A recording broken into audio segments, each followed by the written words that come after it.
नमस्कार दोस्तों, Vivekananda competition classes online classes में आपका स्वागत है। मैं अनिल फौजदार बायोलॉजी। तो अपन आज रीड लेवल 1 और रीड लेवल 2 दोनों के लिए क्लासेस और एक कॉमन टॉपिक चालू करते हैं जिसका नाम है लाइट, जिसको अपन हिंदी में नाम बोले तो प्रकाश। तो सबसे पहले अपन बात करते हैं, अपने सामने वर्ड आता है निकल के प्रकाश। तो प्रकाश जो है इसके अपन सोर्स यानी कि स्रोत के बारे में बात करते हैं। तो अपना लाइट जो है, लाइट का सोर्स या स्रोत जो है अपनी पृथ्वी पर किसको माना जाता है? सूर्य। सूर्य को माना। अब जो सूर्य है, यदि यहां पे हम बात करें, सूर्य पर जो है ऊर्जा का स्रोत किसे माना जाता है? सूर्य पर ऊर्जा का स्रोत किसे माना जाता है? तो सूर्य पर ऊर्जा का स्रोत जो है वो अपनी एक नाभिकीय अभिक्रिया होती है जिसको अपन कहते हैं नाभिकीय संलयन। नाभिकीय संलयन। अब नाभिकीय संलयन क्या है? जनरली आप जानते हो, थोड़ा आपने 10th में देखा हो, 10th की साइंस में अपना दो वर्ड चलते हैं, नाभिकीय संलयन चलता है और नाभिकीय विखंडन चलता है।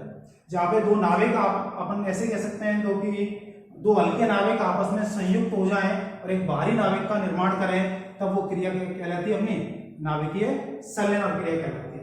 और यदि अपन बात करें कोई भारी नाभिक है, उस पर न्यूट्रॉन की टक्कर कराई जाए तो वो भारी नाभिक हल्के नाभिकों में टूट जाता है, तो उसको अपन कहते हैं विखंडन क्रिया। तो यदि हम बात करें सूर्य पर ऊर्जा का स्रोत जिसे माना जाता है वो अपनी अभिक्रिया चलती है नाभिकीय संलयन। यदि हम बात करें नाभिकीय विखंडन की, तो नाभिकीय विखंडन अभिक्रिया कहां पे चलती है? परमाणु बम के अंदर, या अपन बात करें नाभिकीय रिएक्टर के अंदर। तो ठीक है भाई, तो सूर्य पर ऊर्जा का स्रोत किसे माना गया है? नाभिकीय संलयन अभिक्रिया। अब नाभिकीय संलयन अभिक्रिया जो है, नाभिकीय संलयन अभिक्रिया अपनी जनरली अपन बात करें कि दो हल्के नाभिक आपस में संयुक्त होकर एक भारी नाभिक का निर्माण करते हैं। तो सूर्य पर नाभिकीय संलयन अभिक्रिया के रूप में कौन सी अभिक्रिया होती है? तो जनरली हम बात करें यहाँ पे जो सूर्य है अपना, वहां पे मुख्य रूप से जो गैस पाई जाती है वो कौन सी गैस होती है? अपनी हाइड्रोजन गैस। और हाइड्रोजन गैस सूर्य पर प्रचुर मात्रा में पाई जाती है और इसके ही दो हल्के नाभिक आपस में संयुक्त होकर निर्माण करते हैं कि हीलियम भारी नाभिक। तो अपना हाइड्रोजन जो है इसके तीन रूप या अपन कह सकते हैं इनको तीन समस्थानिक इसके सूर्य पर पाए जाते हैं, या अपन प्रकृति में कह सकते हैं प्रकृति में तीन समस्थानिक इसके पाए जाते हैं, जिसमें अपना नाम होता है 1H1, 1H2 और 1H3। 1H1, 1H2 और 1H3। तो ये अपने हाइड्रोजन के तीन समस्थानिक हैं। आगे यदि हम बात करें, ये जो 1H1 है, ये जो है अपना हाइड्रोजन का एक समस्थानिक है, इसका नाम जो है अपना नाम दिया गया है इसको प्रोटियम। क्या नाम दिया गया है? प्रोटियम। दूसरा जो है 1H2, इसको नाम दिया गया है ड्यूटीरियम। क्या नाम है? ड्यूटीरियम। और थर्ड होता है अपना 1H3, जिसको नाम दिया गया है ट्राइटियम। तो अपने तीन समस्थानिक हो गए हाइड्रोजन के, 1H1, 1H2 और 1H3। तो 1H1 का नाम प्रोटियम, 1H2 का नाम ड्यूटीरियम, 1H3 का नाम ट्राइटियम। ठीक है भाई, तो ये तीन समस्थानिक हैं जो हाइड्रोजन के प्रकृति में पाए जाते हैं। तो जो सूर्य पर नाभिकीय संलयन अभिक्रिया होती है, तो उस अभिक्रिया के दौरान हाइड्रोजन के इनमें से दो अपने समस्थानिक आपस में क्रिया करते हैं, जिसके दौरान एक भारी नाभिक जिसको अपन नाम देते हैं क्या? हीलियम का निर्माण करते हैं। अब इन तीनों में से कौन से दो भारी नाभिक होते हैं जो हीलियम का निर्माण करते हैं? तो अपना एक तो हो जाता है 1H2, तो 1H2 का नाम ड्यूटीरियम। दूसरा होता है 1H3, तो 1H3 का नाम ट्राइटियम। तो 1H2 plus 1H3 is given 2He4। तो ये क्या हो गया? दो हल्के नाभिक जुड़े हाइड्रोजन के, ड्यूटीरियम और ट्राइटियम, इन्होंने मिलकर निर्माण किसका किया? एक हीलियम नाभिक का, और साथ में उत्सर्जित होता है न्यूट्रॉन। ठीक है। तो एक उत्सर्जित क्या होगा, न्यूट्रॉन होगा, जिसके दौरान हाईली एनर्जी प्रोड्यूस होती है। ठीक है, तो हाईली एनर्जी प्रोड्यूस होती है, तो इसके दौरान क्या होगा, बहुत अत्यधिक मात्रा में ऊर्जा का निर्माण होता है।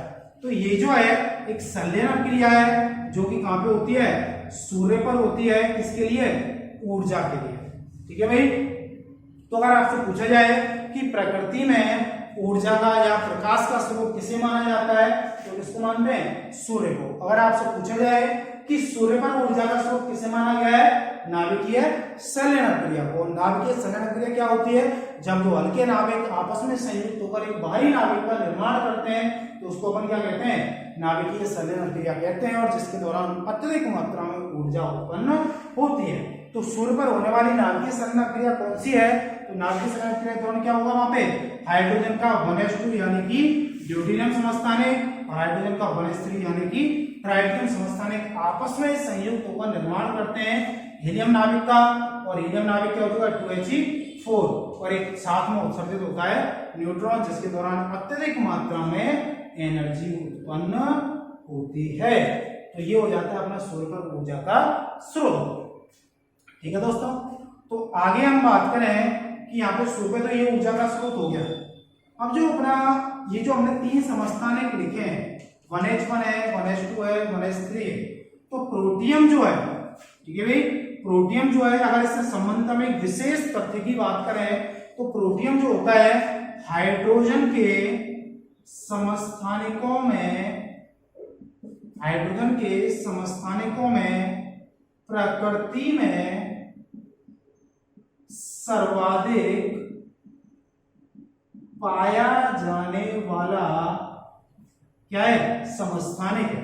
ठीक है, यदि आपसे बात की जाए कि अगर आपको क्वेश्चन दे दिया जाए कि हाइड्रोजन के समस्थानिकों में प्रकृति में सर्वाधिक मात्रा में पाया जाने वाला समस्थानिक कौन सा है, तो वो कौन सा होता है, प्रोटियम होता है।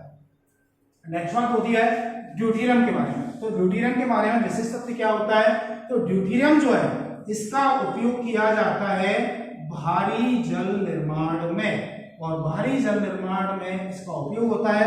तो भारी जल का दूसरा नाम अपन कह सकते हैं क्या होता है, गुरुजल होता है, और गुरुजल को अपन इंग्लिश में और लिख सकते हैं हेवी वाटर। क्या होता है, भारी जल या गुरुजल या हेवी वाटर, इसको अपन ड्यूटेरियम का उपयोग होता है इसके निर्माण में। और ये जो भारी जल है, ये ऐसे आपसे पूछा जाए कि ड्यूटेरियम का उपयोग क्या है, तो ड्यूटेरियम का उपयोग होता है भारी जल निर्माण में, या इसका दूसरा नाम गुरुजल या हेवी वाटर। तो ये भारी जल जो है इसका उपयोग कहाँ है, भारी जल का उपयोग कहाँ होता है, तो भारी जल का उपयोग कहाँ होता है, तो भारी जल का उपयोग होता है, आप सरल भाषा में कह सकते हो परमाणु भट्टी। किसमें होता है, परमाणु भट्टी में होता है। अगर आप इंग्लिश में आपसे नाम पूछ लिया जाए तो इसका उपयोग कहां पे होगा, न्यूक्लियर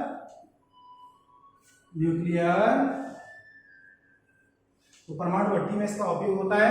तो इसको आप कह सकते हो अपना न्यूक्लियर रिएक्टर में इसका उपयोग होता है।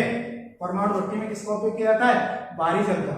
और भारी जल का परमाणु भट्टी में उपयोग क्या है, तो भारी जल का परमाणु भट्टी में जो उपयोग होता है वो होता है किसके रूप में, मंदक के रूप में। ठीक है भाई, किसके रूप में होता है, मंदक के रूप में। यदि अपन यहाँ पे बात करें, एक तो नाम आता है मंदक, तो मंदक के रूप में किसका उपयोग है, भारी जल का। ठीक है भाई, एक आपने अगर नाम सुना हो, एक अपनी छड़ यूज में ली जाती है, कैडमियम के लिए जाती है, एक होता है अपना जिरकोनियम और एक होता है बोरॉन। ठीक है, इनका उपयोग भी किसमें होता है, परमाणु भट्टी में होता है। लेकिन यहाँ पे थोड़ा सा अंतर है, भारी जल का उपयोग तो परमाणु भट्टी में किसके रूप में किया जा रहा है, मंदक के रूप में। जबकि यदि हम बात करें कैडमियम, जिरकोनियम और बोरॉन की छड़ों का, तो इनका उपयोग किसमें होता है, यदि हम बात करें तो यहाँ पे इनका उपयोग होता है नियंत्रक छड़ों के रूप में। ठीक है भाई, तो भारी जल का उपयोग परमाणु भट्टी में मंदक के रूप में, जबकि कैडमियम, जिरकोनियम और बोरॉन की छड़ों का उपयोग किसमें होगा, नियंत्रक छड़ों के रूप में। अब यहाँ पे बात आती है कि मंदक और नियंत्रक छड़ इन दोनों में अंतर क्या होता है? तो भाई जब अपन पढ़ेंगे जनरली रीड अपना रेट के यदि लेवल की बात करें तो L1 में इतना डीपली है नहीं, L2 में आता है एक टॉपिक जिसमें अपन नाभिकीय संघनन और विखंडन दोनों के बारे में बात करते हैं। तो जब अपन परमाणु भट्टी पढ़ते हैं तो वहां पे डिस्क्राइब रूप से क्या आता है, नियंत्रक क्षण और मंदक की मंदक क्या होता है, नियंत्रक क्षण क्या होता है, तो अपना अलग टॉपिक है। जनरली अभी आपको इतना ही याद रखना है कि भारी जल का उपयोग मंदक के रूप में, जबकि कैडमियम जिरकोनियम बोरोन की क्षणों का उपयोग नियंत्रक क्षणों के रूप में होता है। तो ये तो हो गया भाई अपना जनरली समस्थानिकों का उपयोग, हाइड्रोजन के समस्थानिकों का उपयोग। तो हाइड्रोजन के समस्थानिक यानी कि 1s1 का नाम प्रोटियम, 1s2 का नाम ड्यूटेरियम, 1s3 का नाम ट्राइटियम। 1s1 प्रोटियम यानी कि हाइड्रोजन के तीनों समस्थानिकों में प्रकृति में सर्वाधिक पाया जाने वाला समस्थानिक। 1s2 ड्यूटेरियम यानी कि इसका उपयोग होता है भारी जल या घन जल या हैवी वाटर निर्माण में। 1s3 नाम होता है ट्राइटियम। और ये जो ट्राइटियम है, ट्राइटियम जो है हाइड्रोजन का एकमात्र ऐसा समस्थानिक है जो कि रेडियो धर्मिता प्रदर्शित करता है, रेडियो धर्मिता प्रदर्शित करता है। और रेडियो धर्मिता को अपन इंग्लिश में कहते हैं रेडियो एक्टिविटी, यानी कि रेडियो एक्टिविटी हाइड्रोजन के जिस समस्थानिक के द्वारा प्रदर्शित की जाती है उसका नाम होता है 1s3 यानी कि ट्राइटियम।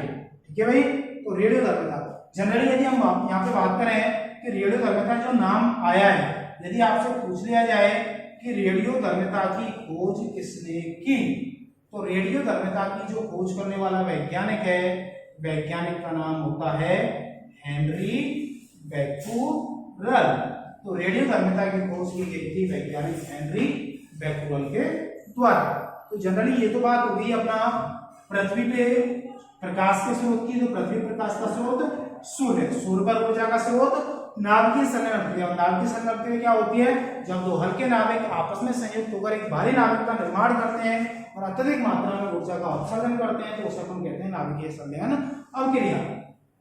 तो जो सूर्य का नाभिकीय संघनन क्रिया होती है वो किसके द्वारा होगी, हाइड्रोजन के समस्थानिकों के द्वारा होती है। हाइड्रोजन के प्रकृति में 3 समस्थानिक पाए जाते हैं, 1h1, 1s2 और 1h3, जिसका नाम 1h1 का नाम प्रोटियम, 1s2 का नाम ड्यूटेरियम, 1s3 का नाम ट्राइटियम।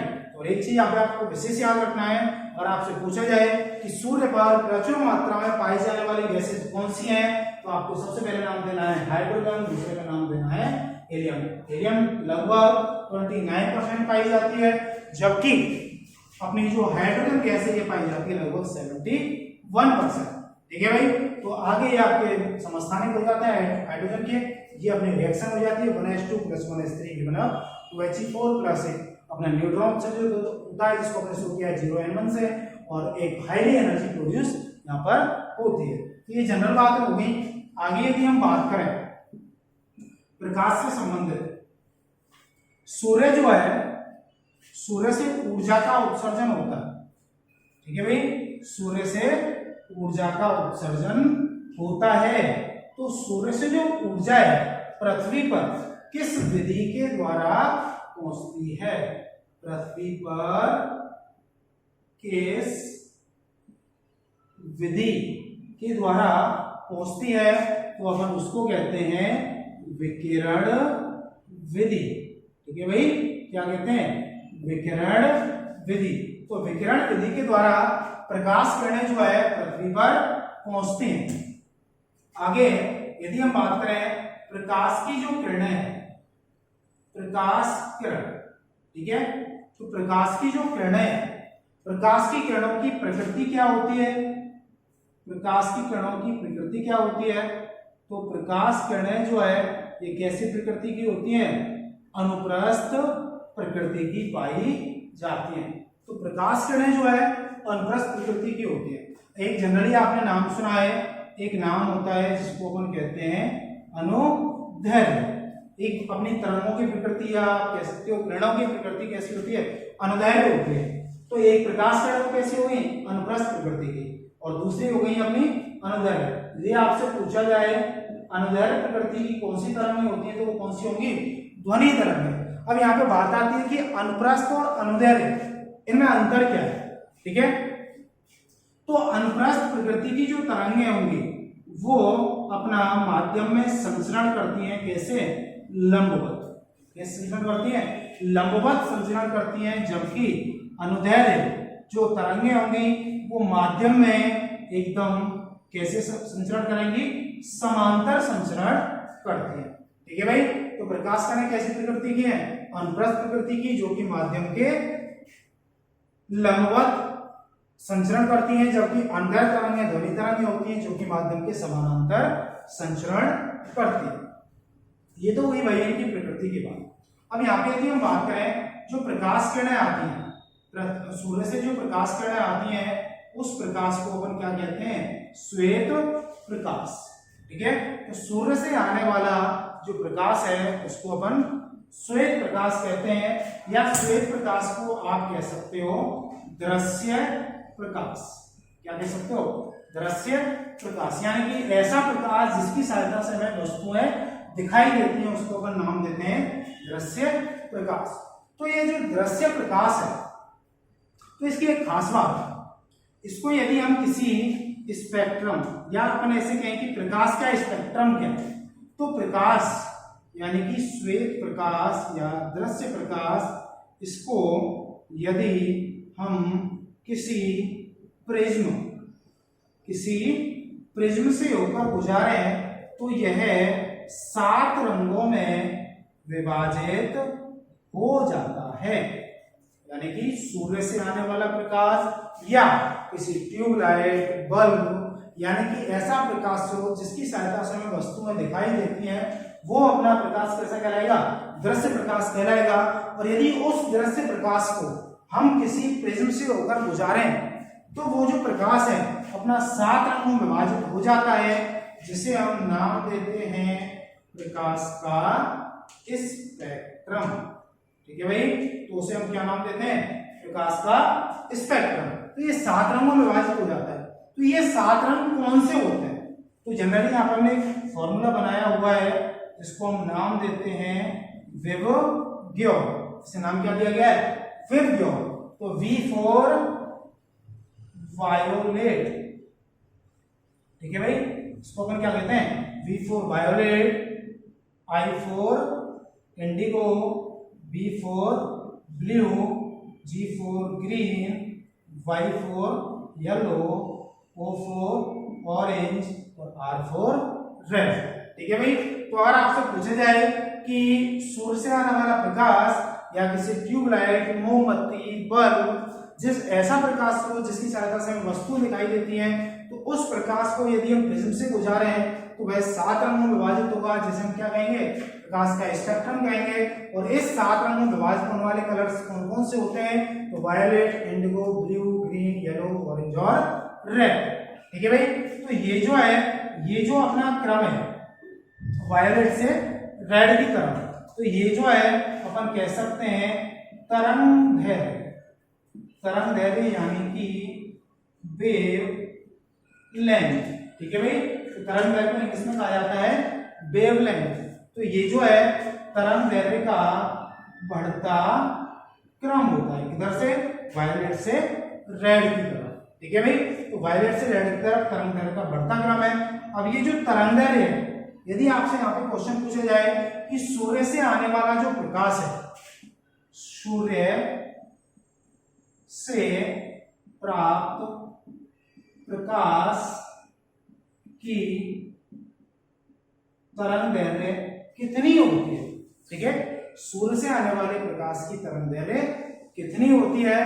तो इसको अपन कह सकते हैं, इसकी तरंगदैर्ध्य होती है 3900 एंगस्ट्रॉम से 7800 एंगस्ट्रॉम। 3900 एंगस्ट्रॉम से 7800 एंगस्ट्रॉम। जो यहाँ पे एंगस्ट्रॉम है, एंगस्ट्रॉम ये इकाई होती है किसकी? तरंगदैर्ध्य को मापने की। तो तरंगदैर्ध्य को मापने की इकाई क्या है? एंगस्ट्रॉम होती है, जिसमें 1 एंगस्ट्रॉम बराबर ये हो जाता है अपना 10⁻⁻10 मीटर। जनरली अगर आपसे पूछा जाए कि 1 एंगस्ट्रॉम का मान कितना होता है, तो 10⁻10 मीटर होता है। अब यहाँ पे बात आती है तरंगदैर्ध्य क्या होती है। तरंगदैर्घ्य किसे कहते हैं? तो यहाँ पे एक चीज याद रखना आप, तरंगदैर्घ्य ऐसा नहीं है कि केवल सूर्य के प्रकाश की या प्रकाश की किरणों की ही तरंगदैर्घ्य होती है। तरंगदैर्घ्य अपनी किसकी भी होती है? ध्वनि तरंगों की। आप जनरली कह सकते हो कि जो तरंगें होती हैं उन सभी की क्या पाई जाती है? तरंग दैर्घ्य पाई जाती है। तो सभी की अपनी तरंगदैर्घ्य होती है, और तरंगदैर्घ्य कहते हैं किसी तरंग के द्वारा एक चक्र पूरा करने में तय की गई दूरी। ठीक है भाई, अगर आपसे पूछा जाए कि तरंगदैर्घ्य किसे कहते हैं तो आप सीधा आंसर दे सकते हो, किसी भी तरंग के द्वारा एक चक्र पूरा करने में तय की गई दूरी का जो मान होता है उसको हम क्या कहेंगे? उस तरंग की तरंगदैर्घ्य कहेंगे। और तरंगदैर्घ्य का जो मात्रक होता है, मात्रक क्या होगा? एंगस्ट्रॉम होता है, और एक एंगस्ट्रॉम बराबर क्या होगा? 10⁻10 मीटर। ठीक है भाई। अब एक खास बात और, प्रकाश किरणें जो है इनकी प्रकृति आपको बताई थी कैसी होती है? अनुप्रस्थ प्रकृति की होती है। और याद रखना, अनुप्रस्थ प्रकृति की जो तरंगें होती हैं उनको संचरण करने के लिए माध्यम की आवश्यकता नहीं होती है। यानी कि ये जो तरंगें होंगी ये अपना निर्वात, वैक्यूम, ठीक है, जहां पर हवा भी उपस्थित नहीं हो उसको कहते हैं अपन निर्वात। तो ये तरंगें जो है किसमें भी गति कर सकती हैं? निर्वात में भी गति कर सकती हैं, अर्थात इनके संचरण के लिए माध्यम की आवश्यकता नहीं होती है। जबकि जो तरंगें अपनी जिनकी प्रकृति अनुदैर्घ्य होती है, जैसे एग्जांपल के तौर पे ध्वनि तरंगें, तो इनको संचरण करने के लिए क्या है?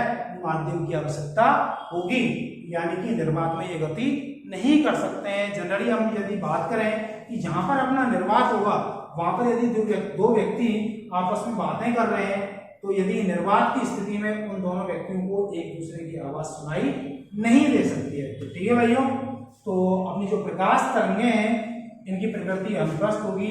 ये संचरण जो है इनका बिना माध्यम के भी हो सकता है, अर्थात निर्वात में भी ये गति कर सकती है। जबकि ध्वनि तरंगें जो होती हैं ये निर्वात में गति नहीं कर सकती। ठीक है, ठीक है भैया, आज के लिए इतना ही। नेक्स्ट अपने मुलाकात करते हैं अगली क्लास में। धन्यवाद।